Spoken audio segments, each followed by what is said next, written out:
سیدنا ابو سعید خدری رضی اللہ تعالیٰ عنہ بیان کرتے ہیں کہ نبی کریم صلی اللہ علیہ وسلم نے فرمایا، قیامت کے دن ساری زمین ایک روٹی کی طرح ہو جائے گی جسے اللہ تعالیٰ اہل جنت کی میزبانی کے لیے اپنے ہاتھ سے الٹ پلٹ کریں گے۔ جس طرح تم دسترخوان پر روٹی لہراتے پھراتے ہو۔ پھر ایک یہودی آیا اور بولا، ابو القاسم، آپ پر رحمان برکت نازل کرے، کیا میں آپ کو قیامت کے دن اہل جنت کی سب سے پہلی ضیافت کے بارے میں خبر نہ دوں؟ آپ صلی اللہ علیہ وسلم نے فرمایا، کیوں نہیں؟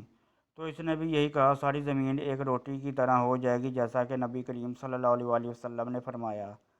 پھر نبی کریم صلی اللہ علیہ وسلم نے ہماری طرف دیکھا اور مسکرائے، جس سے آپ کے آگے کے دانت دکھائی دینے لگے۔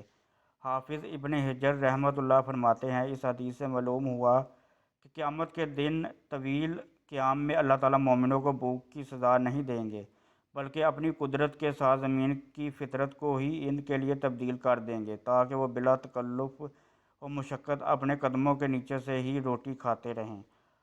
حافظ نووی رحمۃ اللہ فرماتے ہیں، اس حدیث کا معنی ہے اللہ تعالیٰ زمین کو ایک بڑی روٹی کی طرح بنا دیں گے، تو یہ اہل جنت کی مہمان نوازی کے لیے کھانا بن جائے گی، اور اللہ تعالیٰ ہر چیز پر قادر ہے۔